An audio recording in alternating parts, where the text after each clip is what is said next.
সরকারি স্কুল বনাম বেসরকারি স্কুল, কোন স্কুলে বেশি ভালো পড়াশোনা হয়? এটা নিয়ে যদি কেউ প্রশ্ন করে তো অনেকেই বলবে বেসরকারি স্কুলে বেশি ভালো পড়াশোনা হয়। এই যে ভুল ভাবনা চিন্তাটা, এই ভুল ভাবনা চিন্তাটা আমি এই ভিডিওতে ছোট্ট একটি উদাহরণের মাধ্যমে ভেঙে দেব। দুটো জিনিস, বাড়িতে গাইড করবেন না, টিউশন দেবেন না, এই দুটো জিনিস করবেন না আর বেসরকারি স্কুলে পড়াবেন। সেই বাচ্চাকে যদি বেসরকারি স্কুল তৈরি করে দিতে পারে, তারপরে এসে আপনি বলবেন আমি আর জীবনে কোনো ভিডিও বানাবো না।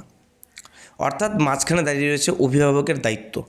অভিভাবকের দায়িত্বটাকে যদি সরিয়ে দেন আর বেসরকারি স্কুলে যদি ভর্তি করে দেন, তাহলে সেই বেসরকারি স্কুল সেই ছাত্রছাত্রীকে তৈরি করতে পারবে না। তাহলে মূল বিষয় দাঁড়াচ্ছে পার্থক্য একটাই, এই যে মাঝখানে দাঁড়িয়ে রয়েছে অভিভাবকের দায়িত্ব।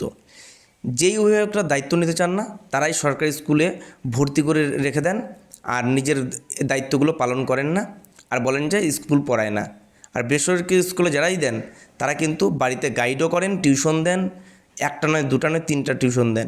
এইভাবে কিন্তু তারা বেসরকারি স্কুলে পড়ান এবং তার ফলেই কিন্তু তারা তৈরি হয়। তাহলে এই যে ভাবনা চিন্তাটা, সরকারি স্কুলে পড়াশোনা হয় না বেসরকারি স্কুলে পড়াশোনা হয়, এই ভাবনা চিন্তাটা কিন্তু সম্পূর্ণ ভুল।